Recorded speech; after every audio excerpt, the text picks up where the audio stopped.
Good morning. Hey, how are you guys today? Happy Sunday. Sorry, I'm a few minutes late. I have my coffee. I'm ready for Bible time. My coffee cup is Lamentations 3:22 to 23. The Lord's mercies are new every morning. I'm sharing that because somebody might need to hear that.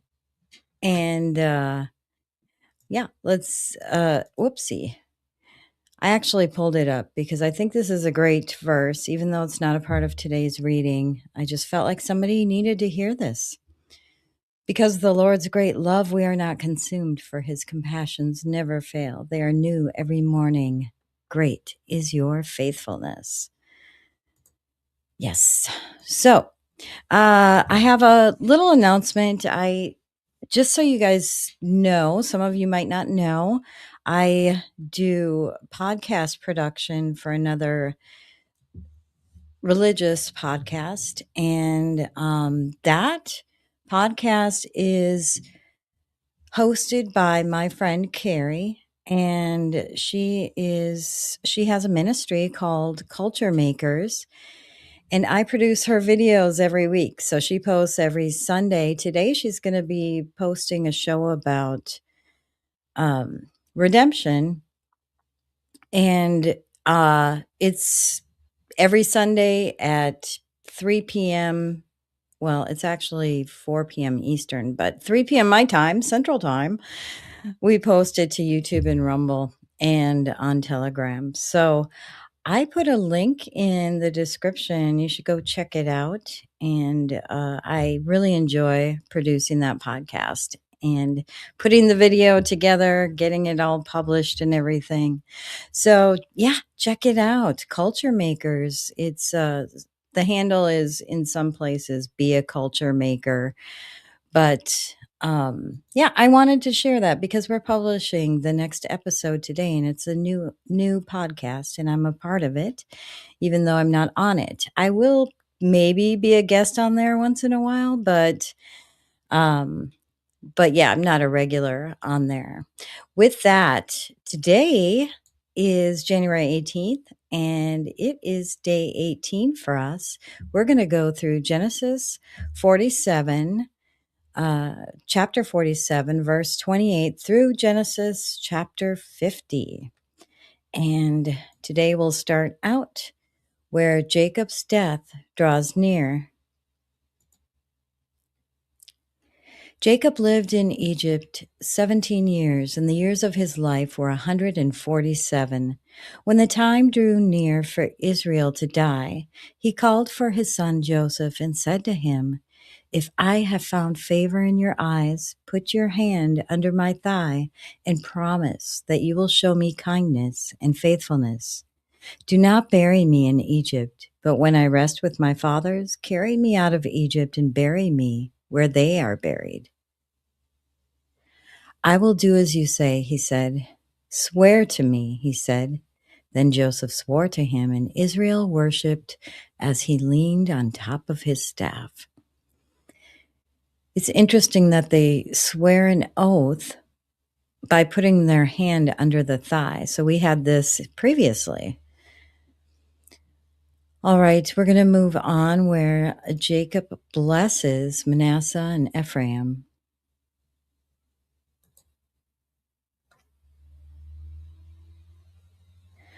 Manasseh and Ephraim.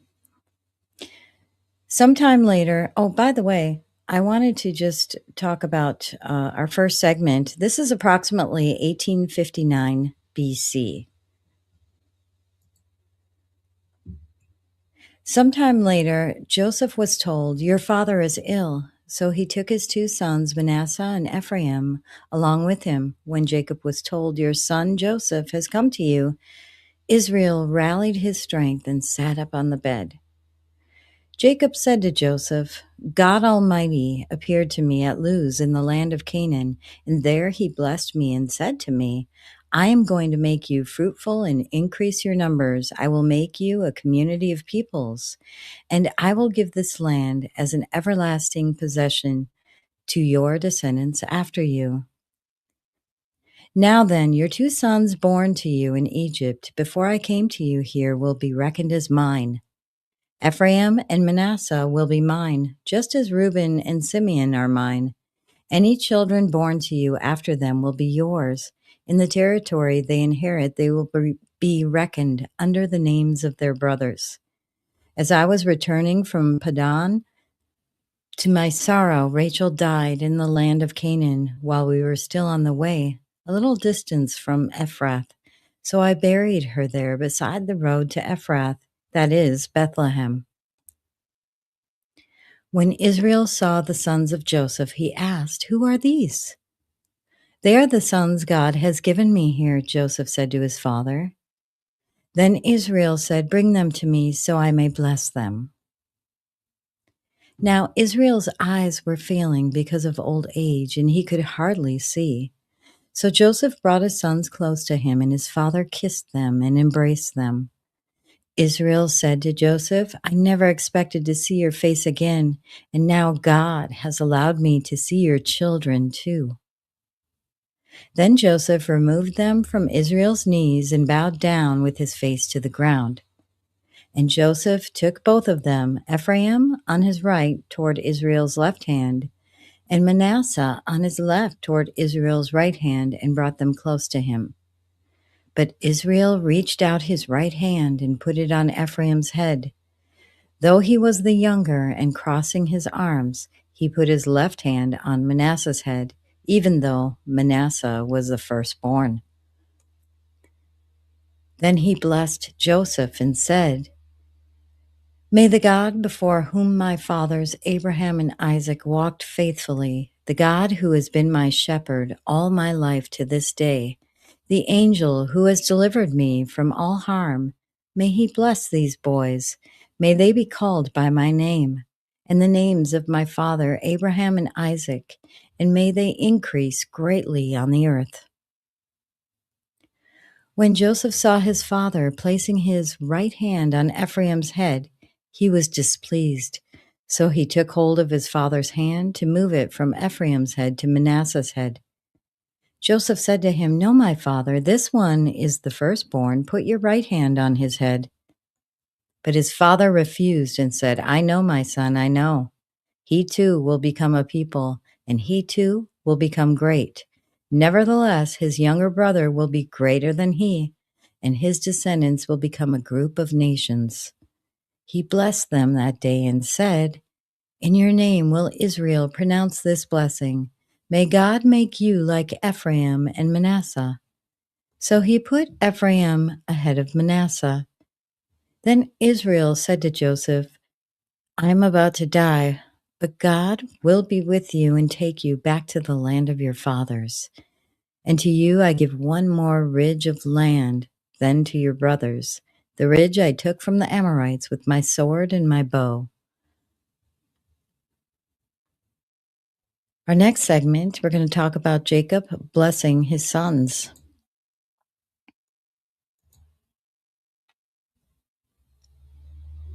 Genesis 49. Jacob blesses his sons. Then Jacob called for his sons and said, "Gather around so I can tell you what what will happen to you in days to come. Assemble and listen, sons of Jacob, listen to your father Israel. Reuben, you are my firstborn, my might, the first sign of my strength, excelling in honor, excelling in power. Turbulent as the waters, you will no longer excel, for you went up onto your father's bed, onto my couch, and defiled it. Simeon and Levi are brothers. Their swords are weapons of violence. Let me not enter their council. Let me not join their assembly, for they have killed men in their anger and hamstrung oxen as they pleased. Cursed be their anger so fierce and their fury so cruel. I will scatter them in Jacob and disperse them in Israel. Judah, your brothers will praise you. Your hand will be on the neck of your enemies. Your father's sons will bow down to you. You are a lion's cub, Judah. You return from the prey, my son. Like a lion, he crouches and lies down. Like a lioness, who dares to rouse him? The scepter will not depart from Judah, nor the ruler's staff from between his feet, until he whom it belongs shall come, and the obedience of the nations shall be his. He will tether his donkey to a vine, his colt to the choicest branch. He will wash his garments in wine, his robes in the blood of grapes. His eyes will be darker than wine, his teeth whiter than milk. Zebulun will live by the seashore and become a haven for ships. His border will extend towards Sidon. Issachar is a raw-boned donkey lying down among the sheep pens. When he sees how good is his resting place and how pleasant is his land, he will bend his shoulder to the burden and submit to forced labor. Dan will provide justice for his people as one of the tribes of Israel. Dan will be a snake by the roadside, a viper along the path that bites the horse's heels so that its rider tumbles backward. I look for your deliverance, Lord. Gad will be attacked by a band of raiders, but he will attack them at their heels. Asher's food will be rich. He will provide delicacies fit for a king. Naphtali is a doe set free that bears fruitful fawns. Joseph is a fruitful vine near a spring whose branches climb over a wall. With bitterness, archers attack him. They shot him with hostility. But his bow remained steady, his strong arm stayed limber. Because of the hand of the mighty one of Jacob, because of the shepherd, the rock of Israel, because of your father's God who helps you, because of the Almighty who blesses you with blessings of the skies above, blessings of the deep springs below, blessings of the breast and the womb. Your father's blessings are greater than the blessings of the ancient mountains, than the bounty of the age-old hills. Let all these rest on the head of Joseph, on the brow of the prince among his brothers. Benjamin is a ravenous wolf. In the morning he devours the prey. In the evening he divides the plunder. All these are the 12 tribes of Israel, and this is what their father said to them when he blessed them, giving each the blessing appropriate to him. Wow, that's a powerful segment right there. Next, we're going to go talk about Jacob's death and his burial.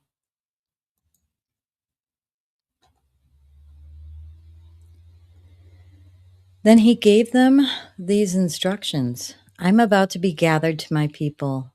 Bury me with my fathers in the cave in the field of Ephraim the Hittite.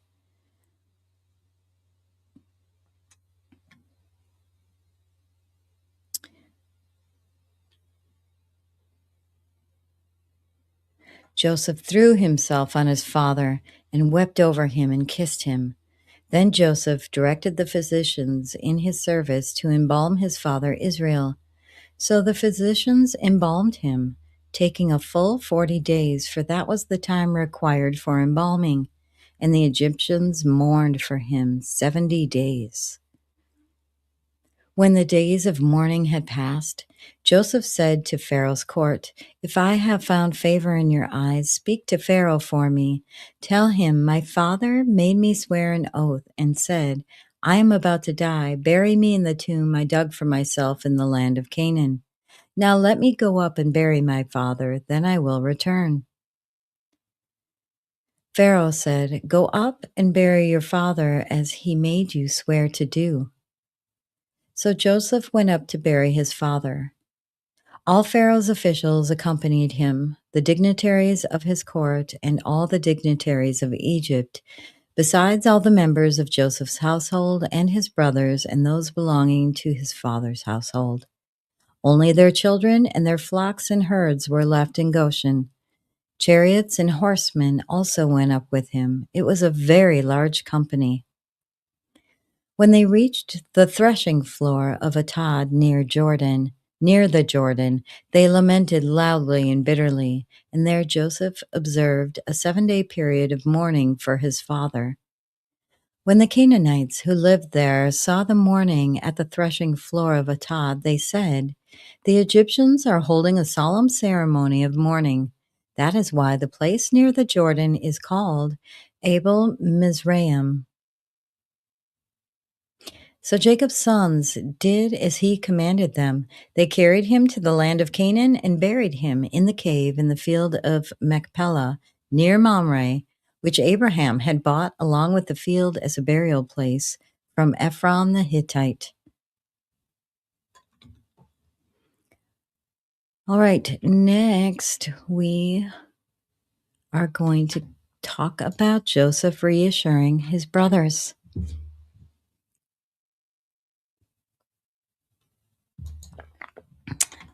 Had to have a little sip of coffee there. After burying his father, I don't know why that print button is showing up. Okay. After burying his father, Joseph returned to Egypt together with his brothers and all the others who had gone with him to bury his father. Joseph reassures his brothers. When Joseph's brothers saw that their father was dead, they said, "What if Joseph holds a grudge against us and pays us back for all the wrongs we did to him?" So they sent word to Joseph saying, "Your father left these instructions before he died. This is what you are to say to Joseph. I ask you to forgive your brothers." Sorry, I'm just kind of cracking up that they're trying to prevent him from seeking revenge. Okay. This is what you are to say to Joseph. I ask you to forgive your brothers the sins and the wrongs they committed in treating you so badly. Now please forgive the sins of the servants of the God of your father. When their message came to him, Joseph wept. His brothers then came and threw themselves down before him. "We are your slaves," they said. But Joseph said to them, "Don't be afraid. Am I in the place of God? You intended to harm me, but God intended it for good, to accomplish what is now being done, the saving of many lives. So then, don't be afraid. I will provide for you and your children." And he reassured them and spoke kindly to them. All right, next we're going to talk about the death of Joseph. I don't know how it is for you, but each time they talk about the death of a major biblical character, it's like, oh, my heart, you know? But we all will one day, right? All right. The death of Joseph. Joseph stayed in Egypt along with all his father's family. He lived 110 years and saw the third generation of Ephraim's children. Also, the children of Machir, son of Manasseh, were placed at birth on Joseph's knees. Then Joseph said to his brothers, "I am about to die, but God will surely come to your aid and take you up out of this land to the land he promised on oath to Abraham, Isaac, and Jacob." And Joseph made the Israelites swear an oath and said, "God will surely come to your aid, and then you must carry my bones up from this place." So Joseph died at the age of 110, and after they embalmed him, he was placed in a coffin in Egypt. And this took place approximately 1805 BC. And that concludes today's Bible reading. And thank you so much, everybody, for joining. I hope you join me tomorrow. We do this every day at 7:30 a.m. Eastern, 6:30 a.m. Central. And I hope you have a blessed day.